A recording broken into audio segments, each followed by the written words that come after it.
Okay, late resetters, let's talk about butter.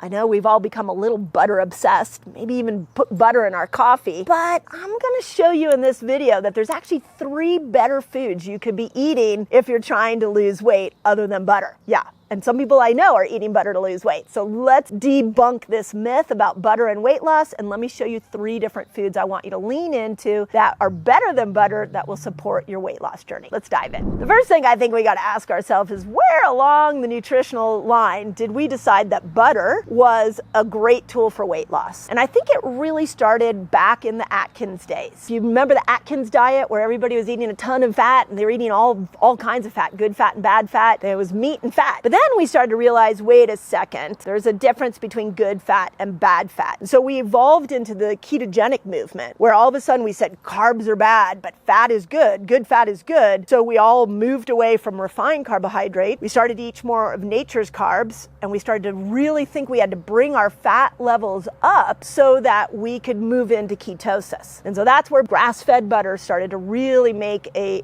comeback, or it had its debut. And then out of the keto movement, we started putting butter in our coffee because we were looking at butter as a tool to kill our hunger in the morning so that we could be into these longer fasted states. So all of those, kind of got us to this place of understanding that fat might actually help us, not hurt us. But I want to evolve this to a new place because we are trying to metabolically switch for weight loss. That's what we're trying to do. So if you're trying to get into the fat burning state and burn fat for energy through fasting, there are 3 foods you want to bring in before you go into your fasted state that will help you burn more fat in these states. So here we go. Here's the first one, is that you want to focus on protein. Can you bring your protein level up? I feel like protein is the new butter for weight loss. Really, I want you to think about this for a moment. When we bring protein up, we stimulate something called mTOR. And mTOR is where we start to see growth of muscles. So you'll start to see that your muscles will get stronger. When your muscles get stronger, you create more insulin receptor sites. When you have more insulin receptor sites, there's more doors for your body to push glucose into muscles. When your body's pushing glucose into muscles, now that muscle can be used for energy, like when you're working out, and not stored as fat. When you have less muscle, you have less insulin receptor sites. When there are less insulin receptor sites, there's not as many openings for glucose to get pushed in, and that glucose will be stored as fat. I want to rebrand fat. Fat is just excess. Your body put excess glucose, it put excess hormones, excess toxins. So let's create more muscle so it can put the glucose into the muscle to be used for our benefit. So 1 gram of protein for every pound of body weight you want to be. I really encourage you to do protein cycling, where every couple of hours you're doing another 30 grams of protein so you can trigger amino acid receptor sites. If that's brand new, I've done a ton of videos. I'm sure my team will link some videos in here for you to lean into to understand protein cycling. But the protein is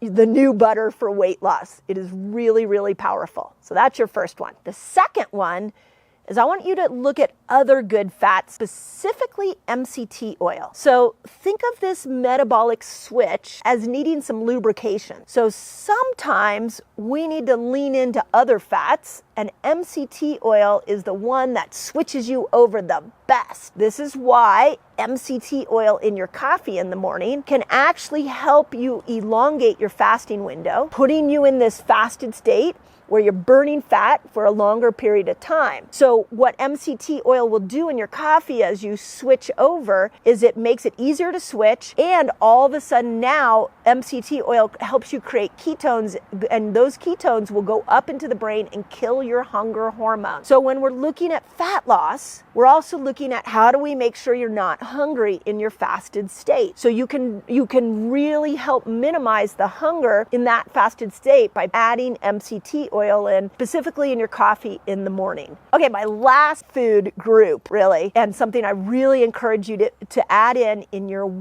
sugar burner state when you are eating, and that is fiber. So I want you to think of fiber as brakes on your blood sugar. So when you, like, I'll give you an example of something that I love to break my fast with. Okay, I gotta interrupt this video because I have a free guide for you so you can master fasting. It's called A Beginner's Guide to a Fasting Lifestyle. And all you've got to do is click here and you can jump right in. Usually around noon, I will make a big green salad. And I'll put a ton of greens in there so that I can make sure that my microbiome is well fed while I put a ton of protein on that. That's a pretty common first meal that I'll have. But what fiber is doing is it's feeding the bacteria that balance your blood sugar. So when you add in that extra fiber and that blood sugar is more balanced, what ends up happening is that you're gonna switch over into the fat burning state faster. The second part about fiber that's so important is that it feeds a set of bacteria that break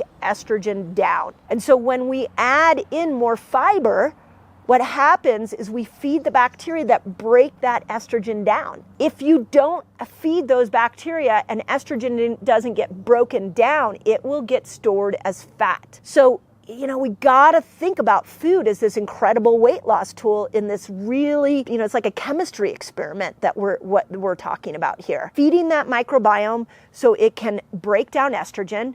We're looking at protein to open up insulin receptor sites so that we can drive glucose into your muscles, not into fat, and we're lubricating the metabolic switch using these good oils. There is a science to weight loss. So if you've never heard that before, 2 things. Don't give up on yourself. Try these 3 things. Spread the word so we can make weight loss effortless for people. And let's start all embracing this idea of metabolic switching as the weight loss tool. And if you can learn how to work with your body so it doesn't have to store that excess in fat, you will find that you can effortlessly lose weight and you can eat a lot of food. It's not about deprivation. It's about tapping into the science of your body. I know you're struggling to lose weight. It may be your fasting length. So in this video, I'm going to show you the perfect fasting length to unstick weight loss. In fact, it's such an incredible tool for weight loss. I think you should start with fasting before you change your food to be able to get into that door in for losing weight.